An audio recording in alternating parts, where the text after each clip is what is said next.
คู่เงินของ Dogecoin เด้อใครที่เข้ามาใหม่สบายดีมาเนาะตลาดนี้มื้อนี้นี่เฮาเบิ่งเฮาก็ฮู้เนาะตลาดมันงามหรือว่ามันขี้ร้าย แต่ละคนมีกำไรบ่เทรดมื้อนี้ไอ้น้องเฮาเทรดมีกำไรบ่มื้อนี้แต่ละคนเทรดหรือว่าบ่ทันได้เทรดเทื่อคือเจมส์ก็บ่ทันเทรดเจมส์ก็ได้เดี๋ยวมื้อนี้ไอ้น้องเบิ่งเด้อใครที่บ่ทันมีกำไรก็เบิ่งก่อนใครที่มีกำไรก็ให้เบิ่งเอาเนาะเพราะมีตติ้งนี่ก็จะขึ้นมาแชร์แต่นี่ให้ซื่อๆก็บ่ได้พาไอ้น้องมาหาเงินได้ดอกเนาะเนาะเดี๋ยวมื้อนี้มีงบ200เด้อ200เนาะเดี๋ยวเอางบ200มาเก็บกำไรหน่อยนึงเนาะจาก20-30%เบิ่งจะได้แล้วเนาะในมื้อนี้นะครับตื่นๆเข้ามาก็ตกตู้แน่นี่ก็ได้เนาะเดี๋ยวเจมขออนุญาตวิเคราะห์กราฟไปนิดนึงเด้อคนเด้อแต่ละคนก็มีแต่เบิ่งเกมก่อนเนาะเบิ่งเกมเข้าเด้อก่อนเนาะเบิ่งเกมเข้าเด้อก่อนมื้อนี้ตลาดดักสวิงเนาะเนาะตลาดสวิงแฮงเนาะเนาะจะกระตุกนิดนึงเพราะเจมอัดจอไว้เนาะอัดจอไว้เด้อคนเด้ออัดจอไว้เผื่อไอ้น้องไปเบิ่งในช่องแอปแดงไปที่ว่าเข้าบ่ทันในคู่เงินของDogecoin เด้อ Dogecoin เนาะคู่เงินของ Dogecoin โอเคเนาะโอ้ปัจจุบันนี้เทขึ้นงามขนาดเลยว้าวเนาะไม่นี่พลังเลยเนาะไม่นี่ค่อยจะกดแต่10วิเลยเด้อแม้แรกจะลองไป15เหรียญเบิ่งไม่นี่จะซื้อขึ้นเด้อไม่นี่จะซื้อขึ้นไม่นี่ขอซื้อขึ้นถึงมันลงมายาวมากก็ยามันเนาะไม่นี่ขอซื้อขึ้นเลยไม่นี่โอ้เนาะถูกลงแฮงขนาดเนาะป้าโธ่ถูกลงแฮงขนาดเลยจอยไม่ได้ซื้อขึ้นเนาะเมื่อกี้นี้เห็นมันเป็นเขียวอยู่ในโซนนี้เนาะเกมก็เลยมันจะดิน3ไอ้นอกนะ3เขียวเนาะแต่ว่ากดออกปุ๊บเนาะลงมาแล้วฮอดพีแล้วแดงเนาะคันปิดในโซนนี้ใครอยู่เนาะปิดในโซนราคา0.0956นี่เนาะโอเคอยู่ได้อันนี้มันปิดมาจนใกล้เลยเนาะมาฮอดพี่โจติดนึงไว้จวดสวดบ่สวดให้เนาะไม่แรกของเฮาก็ชื่อว่าแหกโค้งก็ได้เนาะไม่แรกของมื้อนี้ไม่แรกของมื้อนี้อยู่เนาะไม่แรกของมื้อนี้เด้อจะฟ้าตามเด้อนะให้เบิ่งคอยเทศก่อนเนาะมีติ้งนี่ส่งแต่กลุ่มบ่ได้ส่งลงกลุ่มใหญ่เด้อเด้อขออภัยเด้อใครที่บ่ได้เข้าร่วมก็ได้ใครที่บ่เข้าร่วมก็เบิ่งในคลิปเอาเด้อโอ้เนาะนี่ดอกคอยอยู่เนาะขึ้นแฮงลงก็แฮงเนาะเนาะขึ้นแฮงลงก็แฮงขนาดเลยสุดยอดเอ้ยเดี๋ยวเฮาเบิ่งมาถัดไปเด้อมื้อนี้จะไปจัก5เหรียญเด้อมื้อนี้จะไป5เหรียญแล้วกันมื้อนี้ไป5เหรียญเนาะมื้อนี้เอาไปออกเนาะวันนี้ไปออกเดี๋ยวเจมส์เทรดจะเทรดตามสเต็ปของเฮาเนาะใครที่ว่าจะเทรดนำก็เทรดเด้อใครบ่เทรดนำก็เป็นหยังเนาะให้เบิ่งเจมส์เทรดเบิ่งก่อนเนาะเดี๋ยวเจมส์ขออนุญาตเบิ่งกราฟไปก่อนเดี๋ยวเจมส์กินข้าวเด้อโอ้ในโซนนี้นะถ้าว่าแท่งต่อไปเด้อถ้าเป็นแท่งเป็นแดงหรือเป็นเขียวนี่อันนี้จะพิจารณาเบิ่งจังนึงหรือว่ามีการปฏิเสธราคาแบบใดเนาะในมื้อนี้เป็นวันพฤหัสไม่นี่น้องซื้อขึ้นตามได้โอ้ยขึ้นสูงเนาะตัวนี้ขึ้นสูงโอ้ในโซนนี้มีโอเคเนาะเนาะโอเคเนาะมาไม่นี่เด้อไม่นี่ค่อยจะไปโอเคเนาะไม่นี่ก็จะไป15คือเก่าเด้อไม่นี่ขายเด้อไม่นี่จะขายเด้อเนาะไม่นี่จะขายเด้อไม่นี่ขายไม่นี่ค่อยขายเด้อเนาะค่อยขอตามโซนอดีตก่อนนะอดีตพอลิ้นในโซนนี้จะเป็น2แดง2เขียวแล้วก็มาเป็น2แดงจุดนี้เนาะในจุดนี้เกมก็เลยว่ามันจะเป็น2แดงเนาะ2แดงเกมก็เลยว่าขายเด้อได้เอาดินเกมก็เลยเข้าขายเลยเนาะแต่ละคนก็เราวิเคราะห์เบิ่งเด้อเนาะแต่ละคนเราวิเคราะห์เบิ่งพาเชื่อว่าจะเทรดนำก็เทรดได้พาที่อยากส่วนก็ส่วนได้เนาะในจุดนี้มาเบิ่งว่าหาจุดท้ายมันจะลงมาให้เฮาได้บ่เนาะหรือมันจะขึ้นไปเนาะโอ้1วิเนาะดีดแห้งขนาดเลยเอาแล้วนี่เนาะเราดีดแห้งอย่ามันเนาะดีดแห้งก็อย่ามันแล้วเนาะเราก็มาโฟกัสกับที่การเข้าหรือว่าจับจังหวะเฮาต่อเด้อคนน่ะไม้นี้เฮามันเปิดทางแล้วไม่นี่เปิดทางแล้วไม่นี่ยังขาดทุนอยู่1เหรียญไม่นี่ซื้อเด้อไม่นี่ซื้อเนาะไม่นี่ซื้อเด้อไม่นี่เตรียมขอซื้อขึ้นไปเพราะว่าแฮงซื้อก็เข้ามาหลายในจุดนี้ตลาดอยากดีดตามที่เบิ่งอยากดีดเลยแต่ว่ามื้อนี้เขาซื้อตามคือเจมได้ว่าแหละเจมขอตามโซนอดีตไปก่อนเนาะขอตามตลาดที่มันก็เล่นณปัจจุบันนี้ว่าสิ่งที่เฮาเห็นอยู่ในตอนนี้นะเจมก็เลยว่าเข้าซื้อเลยเนาะจุดนี้มี2แดงแล้วก็เป็น2เขียว ซองแดงเนาะแล้วก็เป็นซองจากจุดนี้เนาะอันนี้จะสเต็ปการเทรดเฮาเนาะเนาะเบิ่งว่าไม้นี่จะวินี่เฮาอะไรบ่เนาะไม้นี่เนาะ3 2 1โอเคเนาะนี่วันเก็บเลยเนาะเก็บได้เอาไป10เหรียญไม้นี่วันนี้ไป10เหรียญเนาะตามอดีตเลยเกมเข้าตามอดีตเนาะเกมกระเบิงโซนอดีตนี่เป็น2เขียว2แดงไม้นี่ก็เข้าเลยเนาะเดี๋ยวจะเบิ่งไม้นี่เด้อไม้นี่จะเป็นแท่งแดงเลยเป็นแท่งเขียวไม้นี่โอเคเนาะไม้นี่ลงเป็นแดงอยู่เอ้าเนาะไม่เอาได้นี่ขายนี่นะไม้นี่ขายเด้อในโซนนี้เนาะไม้นี่เฮาขายก่อนเนาะขอตามตลาดเลยเนาะในจุดนี้มันจะเปลี่ยนแปลงบ่หรือว่ามันบ่เปลี่ยนแปลงก็ต้องเบิ่งกันอีกทีนึงเพราะว่าเจมจะเข้าตามโซนที่มันลิ้น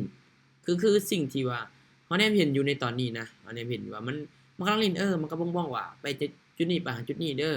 และมันจะลิ้นในแบบนี้คือเจมก็ตัดสินใจโดยความที่ว่าอันนี้วิเคราะห์แหละเนาะก็คือทุกออเดอร์ที่ออกไปอันนี้อยากให้น้องเข้าใจเลยว่าออเดอร์นี้ออเดอร์แต่ละออเดอร์น่ะเจมก็เข้าไปด้วยความมั่นใจของที่ว่าคนคนนึงจะวิเคราะห์ได้เนาะมินิซ็อก1ได้บ่ลูกโอเคนะมินิกินเต็มเลยมินิส่วนอีกนะเจมเคยแนะนำทีมงานประเทศแล้วนะก็ได้ผลนะได้ผลพวกกี้เราไปเทศอยู่พวกกี้เราไปเทศอยู่เนาะเราก็เทศแต่ว่าสร้างกันได้หลายเมื่อนั้นเราสั่งกำไรได้อยู่100ปลายเหรียญมื้อนั้นโอ้เราส่งให้เบิ่งตึงขนาดนี้วะเอ้าไม้นี่เนาะไม้นี่ตามที่เบิ่งเด้อไม้นี่จะซื้อเด้อไม้นี่จะซื้อเนาะไม้นี่ขอดักซื้อเลยเนาะไม้นี่ขอดักซื้อเลยเนาะในจุดนี้เนาะในโซนชิวลินในตอนนี้นี่คือออเดอร์ที่เข้าเนาะมันจะมีฐานเด้อบริเวณนี้ถ้าลงมาต่ำดีขึ้นไปแต่ทั้งนี้ยังเป็นเขียวอยู่แน่นอนเนาะเจมกับเบิ่งเว้าแล้วในเบื้องต้นเนาะเจมเบิ่งอดีตมันเป็นเนาะจุดนี้ตามและเทียมมันยังลิดอยู่เจมก็จะตามเนาะในโซนนี้นี่ต้องเบิ่งว่ามันจะดีขึ้นไปได้บ่เนาะในจุดนี้เพราะว่าเฮาตามมันเนาะในจุดนี้มีฐานอยู่ได้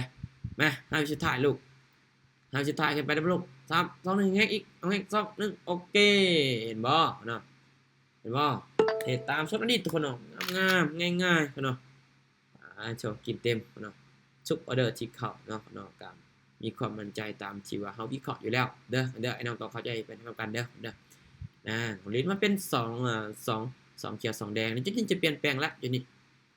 มาเดี๋ยวเบิ่งมานี่เด้อมานี่ดีเจมจะเข้ามานี่มีโอเคมานี่ซื้อเด้อมานี่ก็ซื้อเนาะมานี่จะซื้อเด้อมานี่ซื้อเนาะมานี่เจมเขาซื้อเด้อสาเหตุที่ว่าเลือกซื้อเนาะสาเหตุที่ว่าเลือกซื้อเจมเบิ่งในจุดนี้แท่งตัวนี้เนี่ย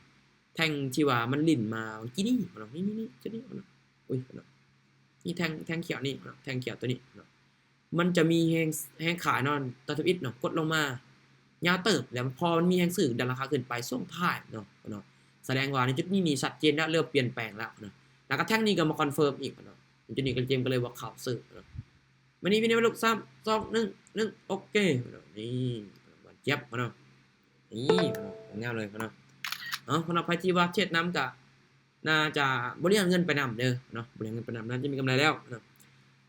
สำหรับในตอนนี้เนาะตามที่ว่าเจมวิเคราะห์ตลาดในตอนนี้นะก็ถือว่ายังเป็นไปตามที่ว่าเฮายังพอเข้าได้อยู่เนาะในจุดนี้เด้อในจุดนี้นี่มีโอเคแบบนี้ขายเนาะขายเด้อไม่นี่ขายเนาะไม่นี่ขายก่อนบาทนึงไม่นี่เนี่ยโอ้มีหนังสือราคาขึ้นไปในช่วงท้ายเนาะช่วงท้ายวิจุดนี้แต่ว่าเนาะในจุดนี้เด้อจุดนี้นี่คันเราเปรียบเทียบไปเด้อคือเจมจะเบิ่งใน2มุมในจุดนี้ตอนนี้นะจะเบิ่ง2มุมพอเฮากดขายแล้วเนาะออเดอร์นี้ไปอยู่ที่10เหรียญเนาะที่มันจะดิ้นมาเป็น2แท่งแดงในโซนนี้นี่ยังมีอยู่เนาะยังมีเด้อเนาะยังมีอยู่เนาะจุดนี้ที่แรกนะเจมอ่านว่ามันจะเป็น3แดงเนาะแต่ว่าส่งท้ายมีแฮงซื้อราคาขึ้นไปในน้อยนึงเนาะมานั่น4 3 2 1จึ๊กทุบแห้งโอ้ยเนาะเนาะข่อยโพดเนาะเนาะข่อยโพดเนาะในโซนนี้เฮาข่อยโพดสับมันทุบแห้งก็นี่ไปบอกเลยเนาะงามๆเลยเนาะเอาไปก็จะมา1 2 3 4 5เนาะแล้วเนาะเอามาพาดกันในไม้นี้ไม้ที่6เนาะโอ้เนาะถือว่าเฮาก็ได้กำไรได้เนาะแต่ตอนนี้นี่มีกำไรอยู่เนาะมีกำไรอยู่ได้1เด้อกำไรอยู่ได้1เนาะกำไรอยู่ได้1เนาะกำไรอยู่7เหรียญเนาะกำไรอยู่7เหรียญคนนึงแป๊บนึงเด้อคนเด้อแป๊บนึงเดี๋ยวเจมขออธิบายเอง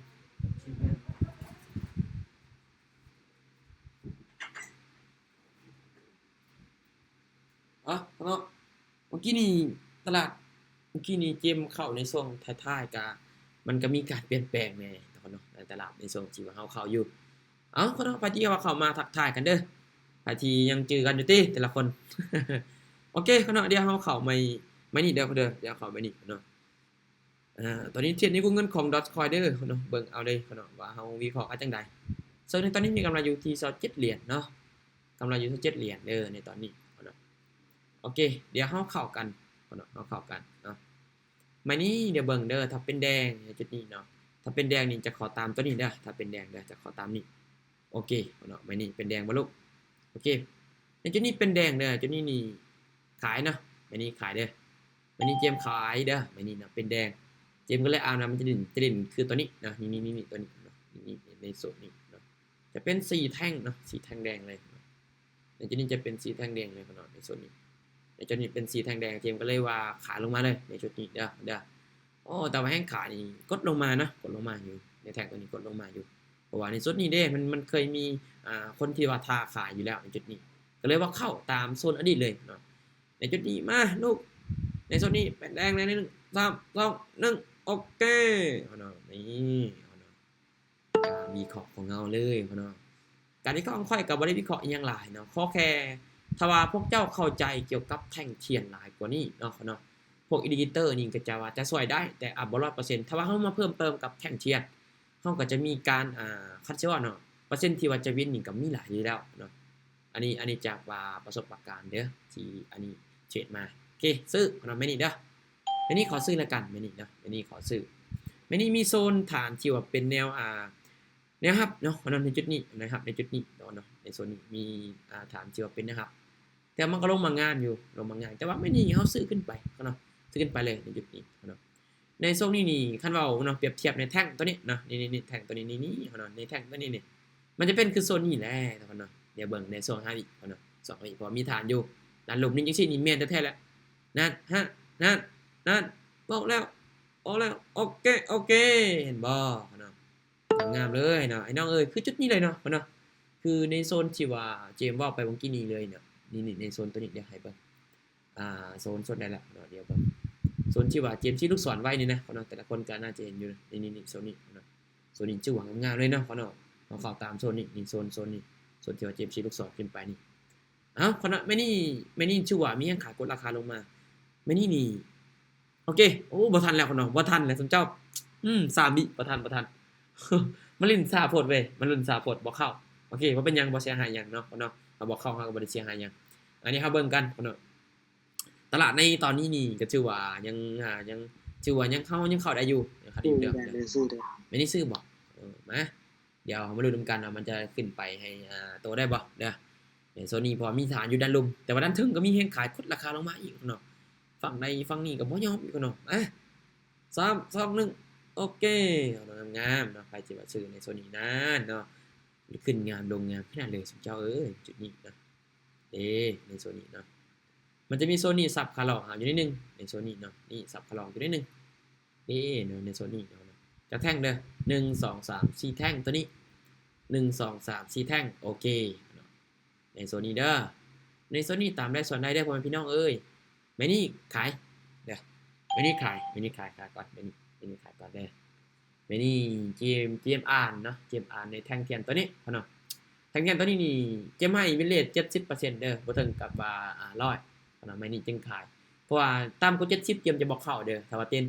มตีเปอร์เซ็นต์แล้วเนาะเจมจะบ่เข้าถ้าว่ามันต่ำกว่า70เจมจะบ่เข้าถ้าว่าถ้าว่าหลายกว่าหรือว่า70ขึ้นไปเนาะเจมจะเข้าคือไม่นี่เจมเบิ่งในทานตัวนี้แน่เนาะมันคือมันก็มีให้ขายแหละกดราคาลงมาในจุดนี้เนาะเจมก็เลยว่าเข้าขายลงมาโอ้โหเป็นแท่งดอกจิกเนาะเทดอกจิกน้อยๆในจุดนี้เนาะเป็นแท่งดอกจิกน้อยๆซับในจุดนี้เนาะเป็นแท่งดอกจิกซับโอ้เกือบเป็นแดงได้แล้วไปขึ้นไปเป็นเขียวคืนในโซนนี้ฐานแรกฐานยักษ์หลายแล้วสมเจ้าน้อยในจุดนี้เด้อฐานยักษ์หลายแล้วเราสังเกตเบิ่งปลายไส้มันอดีตหรือว่าในโซนปัจจุบันคือกันเนาะคนน่ะไม่นี่มาเนาะไม่นี่เด้อไม่นี่ถ้าว่าในสตรีทในโซนนี้ไม่นี่ผ่านไม่นี่บ่ทันไม่นี่ก็ตีเปอร์เซ็นต์ได้อยู่แต่ว่าบ่เข้าไม่นี่เนื่องจากบ่ทันเนาะคันว่าไอ้น้องจะเทรดแท้ๆเนาะไอ้น้องต้องมีการรอถ่าจังหวะใจเย็นๆเนาะขายด้วยกันเด้อขายเด้อเนาะการจะเทรดนะต้องมีการรอถ่าจังหวะใจเย็นๆเด้อใครที่ว่าอยากได้กำไรแบบให้มันแบบ มาก็คืออยู่ในโซนอยู่ในโซนที่เฮากำหนดไว้นะเนาะก็ลองค่อยๆวิเคราะห์ไปเบิ่งใจเย็นๆเนาะไม่ได้มั่นใจเข้าไม่ได้บ่มั่นใจก็บ่เข้าเนาะไม่ได้ที่เฮาวิเคราะห์ว่ามันจะเป็นไปตามที่ว่าเฮาวิเคราะห์ก็ออกเนาะกินเต็มแต่กินเต็มแต่บ่ให้กับแบบ100%เด้อไม้แต่ละไม้ที่ไอ้น้องพอออกเด้อจานให้เมื่อกี้นี่น้องกด all in ลงออก20เหรียญบินเฉยอืมบ่ได้ลงกดตีนั่นตั้งใจกดแล้วจังซั่นเนาะปุ่ม all in มันน้องมีลืมปรับเงินปุ่ม all in มันมีอยู่นี่เด้เนาะกดออกมาก็เรียบร้อยแล้ว อ้าวเนาะเดี๋ยวมื้อนี้เด้อมื้อนี้นี่มื้อนี้เนาะลิ้นในโซนนี้มันพยายามจะทะลุตัวนี้ลงมาเด้3จุดได้เนาะ1จุด2จุด3จุดกับตัวนี้เนาะอันนี้บ่ฟ้าวเข้าเนาะอันนี้บ่ฟ้าวเข้าเด้อซื้อจานเด้อซื้อเลยชื่อบ่มื้อนี้แหมเดี๋ยวเบิ่งมันจะขึ้นไปได้บ่ในโซนนี้เนาะแล้วแท่งแดงตัวนี้มันลิ้นขายเด้อลิ้นบ่ทันครบครับบางคนก็ขายเนาะคนก็ซื้อมื้อนี้นี่เฮาบ่ได้ออกเนาะนั่นพยายามจะทะลุลงมาแล้วเนาะ4วิ3วิ2วิ1วิไผที่ว่าซื้อก็บริหารต่อไผที่ขายก็กำไรแล้วก็แบ่งเก็บแบ่งถอนออกเด้อเอ้าเนาะมื้อนี้เนาะมื้อนี้ตัวนี้นี่เป็นแท่งที่ว่ามีแรงซื้อกดราคาขึ้นไปโอ้ว้าวโอ้ว้าวเนาะในเทคนิคมา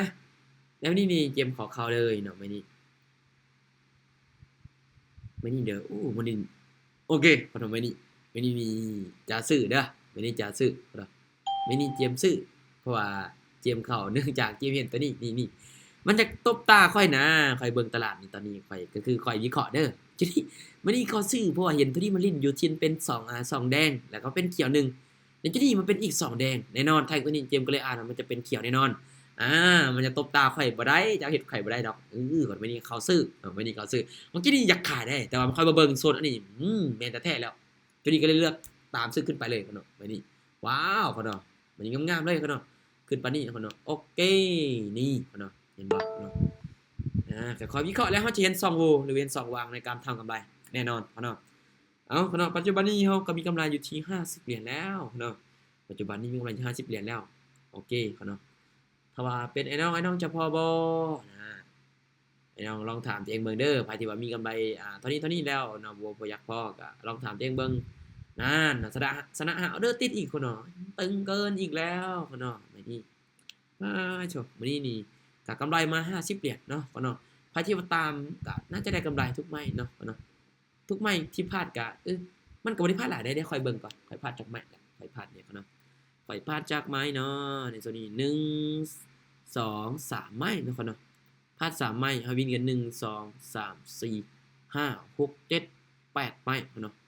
8 9 10 11ไม้เอา11ไม้พลาดซะกำไรมา50เนาะตอนนี้วินเรทของข้อยอยู่ที่72จำ72เลขงามเลย Net Profit ก็คือ50เหรียญจำ5เนาะมาคูณเป็นเงินกีบถึกอยู่ที่จานเอาเด้อค่ายไปจ้ะถึกอยู่ที่เท่าไหร่เนาะคูณ21 400เนาะ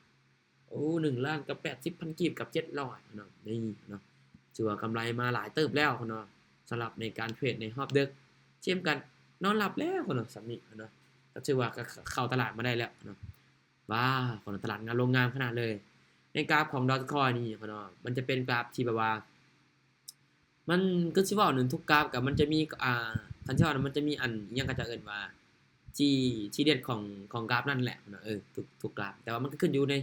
สกุลเงินคริปโตอันเดียวกันขึ้นกับ BTC อันเดียวกันเนาะแต่มันจะแตกต่างจะแตกต่างเพราะว่าเขาเจ้าก็สร้างขึ้นมาแต่ละเหรียญนี่ก็สร้างขึ้นมาก็อยู่ในสกุลเดียวกันแต่ว่าจะแตกต่างในการซื้อของมันหรือว่าอันซื้อทางหน้านะหรือว่าในการลงทุนบริษัทนั้นบริษัทนี้นะเขาเจ้าก็จะบางทีมันก็มีรายเรียนกันดีคือกันเนาะให้เฮามาลงทุนให้เฮามาศึกษาเท่านี้เนาะปัจจุบันนี้ก็ Bitcoin ก็ล่วงมาอยู่ที่ 70,000 แล้ว10,000อัพเนาะ Bitcoin ลงมาหลายพ่อเนาะแต่ละคนนี่เป็นจังได๋พ่อเนาะแต่ละคนในการสร้างกำไรในรอบ9โมงกับเจมส์เนาะมีไอ้น้องพอเข้าใจในการเก็บกำไรบ่หรือว่าการเข้าออเดอร์ของเฮาบ่แต่ละคนพอเข้าใจอยู่ติเนาะแต่ละคนก็ได้ไผที่ว่ามีแต่อยากเทรดนำนี่เจมส์บอกเลยเนาะเฮาจะอยู่บ่ได้ดนเนาะคันว่าเฮาบ่อยากศึกษากับมันถ้าอยากเน้นเก่งแท้ๆเนาะแต่ละคนเบิ่งค่อยเทรดแม่เบิ่งเขาเทรดแล้วพวกเจ้าลองไปปรับใช้ในวิธีเทรดของพวกเจ้าเบิ่งพวกเจ้าก็ลองวิเคราะห์ ลองวิเคราะห์แล้วก็ลองปรับใช้เบิ่งเนาะแล้วบ่ต้องแบบจะว่าเขาจะเอิ้นว่าบ่ต้องตามข้อยทุกมื้อก็ได้แล้วซุมเจ้าเบิ่งข้อยสิเฮ็ดก่อนเนาะพอเบิ่งข้อยเฮ็ดแล้วข้อยจึงค่อยๆวิเคราะห์ค่อยๆออกไปนำกันเนาะเออสำหรับในรอบ9โมงเราก็ถือว่าเก็บกำไรมาหลายเติบเนาะไอ้น้องเราก็ถือว่าเข้ามาอยู่ที่20กว่าคนเนาะเพราะว่าเจมส์บ่ได้ส่งลงกลุ่มใหญ่ส่งแต่ในกลุ่มทีมงานของเราเองเนาะนี่ Inside Trader เราบินมาหาออเดอร์ติดเนาะเนาะหาออเดอร์ติดเนาะ ออก11ไม้ออก11ไม้แล้วเราพลาด3เนาะพลาด3กาวินกันอยู่ที่8ไม้เนาะนี่เนาะกำไรอยู่ที่50เหรียญเนาะ50เหรียญเนาะอัตราวินเรทอยู่ที่72จำ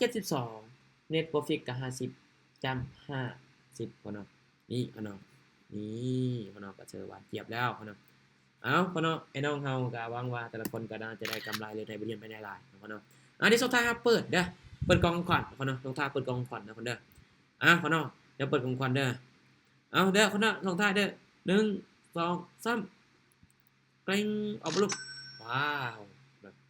5เหรียญเนาะตีกันกีบนี่ก็ถือว่าได้หลายเติบไปได้คนเนาะ5เหรียญนี่ก็500,000กว่าๆได้คนเนาะ5เหรียญนี่ใครว่าบ่หลายคนเนาะคิดใหม่เด้อคนเด้อเอาคนเนาะเจมบ่ได้กำไรหลายแล้วคนนั้นตัวนี้จะแม่นตัวนี้นี่จะแม่นโบนัสจากการวอลลุ่มก็คืออัน